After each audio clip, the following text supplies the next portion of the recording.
Mayong buntag na itong tanan mga kaigsunan. Kumusta na unang mong tanan? Isang may balita. Hapit na ang sweldo, so simana na. So dalaygon ang Diyos nining kabuntagon atong pasalamatan ang mensahe sa amin nga gihalad sa atong igsoon ngadto sa buhi nga Dios. Salamat Brother Mark na nagkanayon lakaw uban ng kaniya. So ang atong titles tong misis karong kabuntagon mga igsunan, ako kini siyang nakuha o nakita diri sa writings ni Ellen White sa Maranatha. Ititulan kini siya og Allow God's love to come in to your heart. Sa dili pa tayo padayon ang pusat ta. Dalaygon nagmahimaya ang Dios nagtagiya sa mga tagsa-tagsa ka mga hinugaman nga kinabuhi. Dili kabuntagon dino kami nagkahangyo sa imong bilang presensya. Yung mana sa matag sa kanamo Ginoo. Ikaw magka-open sa magkanhuna o kasing-kasing na naminaw sa imong pulong. Salamat to Diyos kay ikaw matubag sa ang buos ng langit sa iyo. Nag-ingon diri sa Lucas 18 versikulo 18. A certain ruler asked him, saying, Good master, what shall I do to inherit the eternal life? Usa ka ni kapangutangan sa igsunan sa usa ka ruler nga iyahang gikalibugan siyang kinabuhi. This is the most important question we need to ask and then find our answer from the Word of God. Sa atong kay daron karon makaigsunan, sa nilapas na sa kalendar, more than pa, beyond budget, kapit na manapit na mag-senior. Nakapangutana po mo kaigsunan sa tibok ninyong kinabuhi. Nga,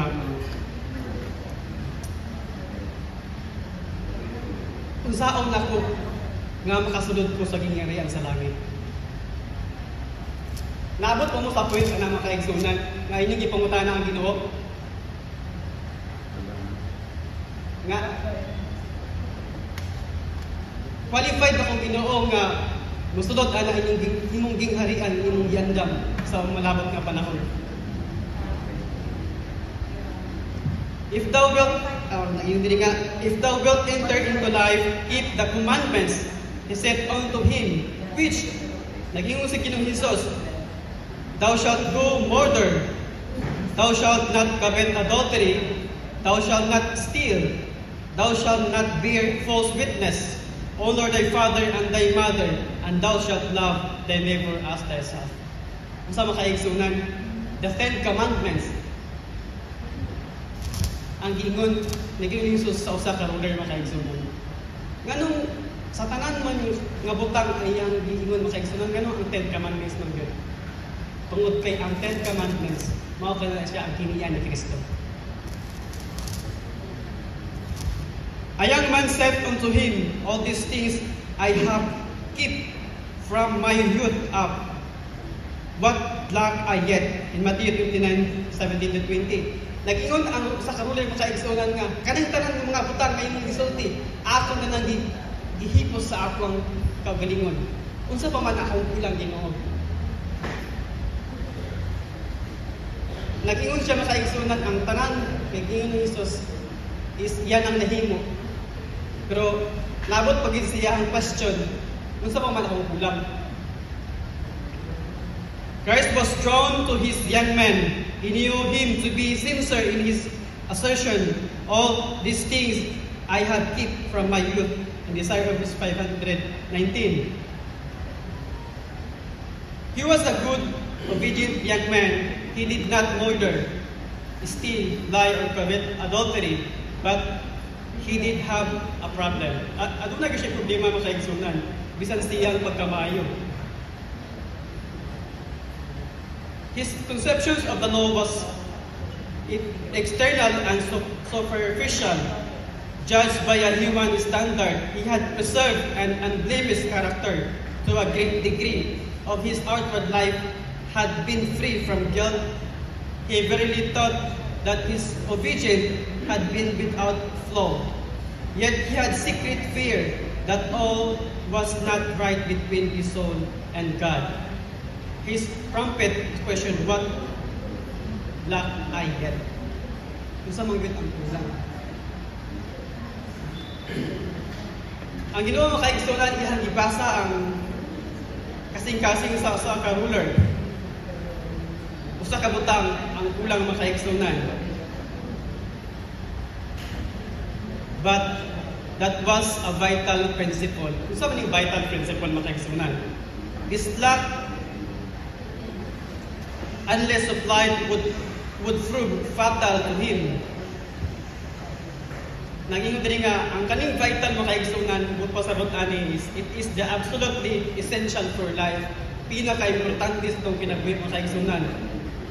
Nganong gitawag niya siya o essential for life tungod kay he needed the love of God in his soul, not just human love. Human love can be very selfish. Kung sa maguno ang gugma sa tao makaigsunan, usahay selfish.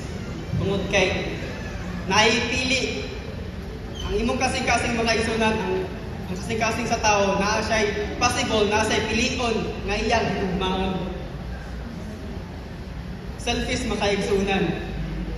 Bisan sa atong ako gini nakaagi makaigsunan sa among mga igsuon kay sa among pamilya unsi mi kabuk makaigsunan. Buhi mi tanan wala kay patay. Ay salam.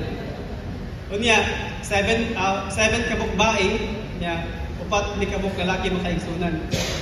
Ang lalaki nagsunod tulo ka buok puros mga bugoy. Unya ang mga babae pud makaigsunan nga bugay-bugay pud kay kanila gid sa bukid-bukid ta nagpuyo. Mato nga ako makaigsunan ang ikaunom na anak pero sa counted ika-7 ko makaigsunan. Kaya akong igsuon nga magulang na ko umama kay di panalinginan mag sa Ginoo. So naka-anak kong kambal. So mao nang ikaunom ko na anak pero sa counted ika-7 ko. So sa mo ang mga lalaki makaigsunan, ako ra jud ang napili-pili nga butan-butan.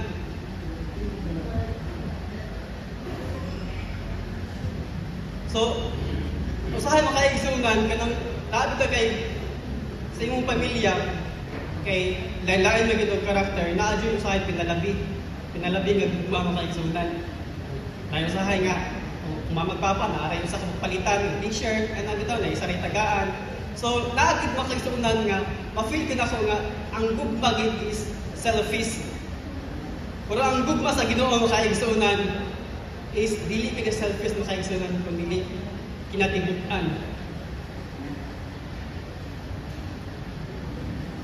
That might be received the love of God, His supreme love to self must be surrendered. Kung saan na ito makaigsunan nga, babatla na ito kining supreme. Kanong supreme ang kaigsunan tungod kay wa ka na siya ang highest, pinakataas ng kaigsunan na gugma sa Ginoo. Kung dili nato ni mabatlan makaigsunan, kung dili nato i-surrender, fully surrender ang atong kaugalingon ning sa Dios.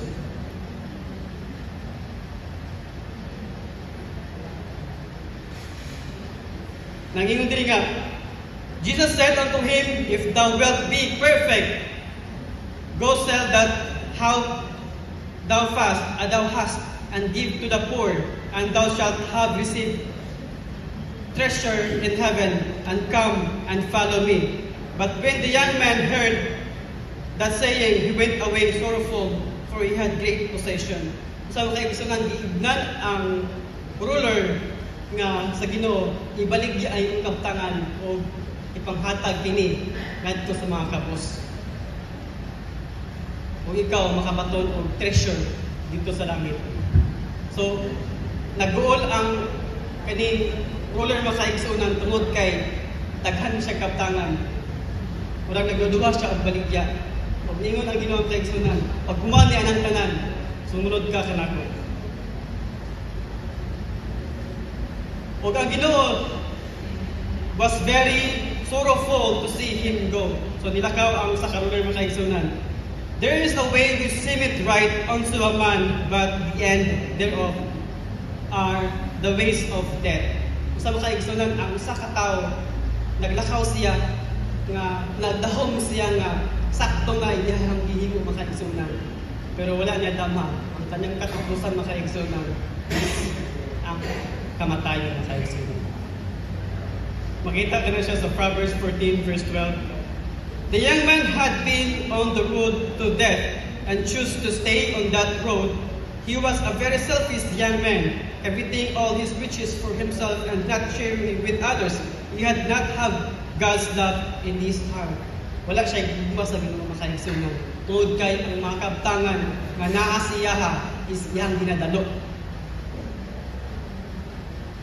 Also hath his word good, and said his brother have need, and shutted up his bowels of compassion from him. How dwelleth the love of God in him? Nag-ingon din sa 1 John 4:7 to 8, Beloved, let us love one another, for love is of God, and everyone that loveth is born of God, and knoweth God. He that loveth not knoweth not God, for God is love. Sa makaigsunan kinahanglan nato nga higugmaon nato ang atong bisig katawo sama sa ato ang paghigugma sa Ginoo. Love is the basis of godliness. Whatever the profession, no man has pure love to God unless he has unselfish love to his brother. But we can never come into possession of his spirit by trying to love others. But his need is the love of Christ in the heart when self is merged with Christ. True love springs forth spontaneously.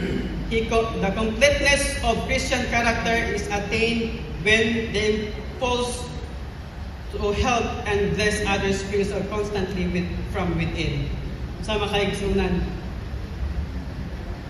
kung unsa man ang atong profession karon makaigsunan, kung ato lang ipangdalo makaigsunan, dili ta mo tabang sa ato ang mga isigataw, dili ta mo share sa mga panalangin sa Ginoo makaigsunan, dili nato na kumon sa atong mga kamot makaigsunan, kung dili ato nang itabang ngadto sa mga nagkinahanglan makaigsunan.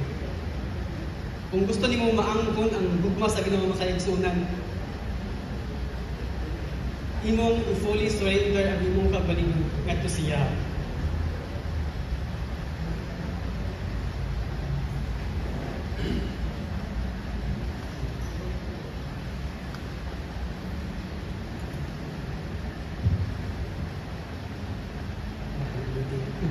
There is a 1 Corinthians 13 verses 4 to 7 again din nga.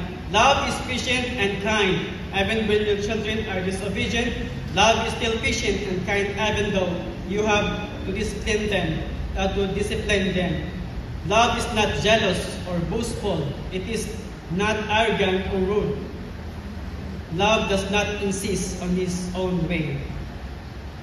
There would be no quarreling in the families. If we had that kind of love, we would patiently discuss the problem, pray about it, and find solution. It is not irritable or resentful, even when others do not agree with us, or even do things and hurt us.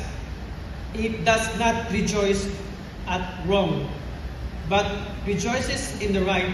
Love bears all things, believe in all things, hope all things, endures all things, with patience and kindness, and without irritation or resentment. Sa mga kaigsunan, ang title na to karon is Allow God's Love to Come into Your Heart. Atong dumdaman mga kaigsunan nga ang gahom sa Ginoo is limitless. Walay limit mga kaigsunan. Ang iyang gugma sa matag usa kanato. Usahay ma-feel ta nga we are nothing. Kanang bitong gipit na kay ka, nga makaingon ka nga asa naman ka Lord? Imo pang pangutan ng Ginoo asa naman ka. Pero ang Ginoo makaigsunan is naarag gid na sa atong hilit makaigsunan. Always na nagtanaw sa tuwa. Ang problema lang kay nag-overtake lang ka. Usahay maabot sa point nga na makaigsunan. Kanang daghan na kay problema, daghan na kay utang, wala na kay bugas, wala na kay lutuon sa imong kusina. Ya. Isa man imong hulon. Usahay mo sa sunan kung basulon ang Ginoo, pero dili mo siya maayo makaigsunan. Instead atong pasalamatan ang Ginoo. Maayo kung tagna.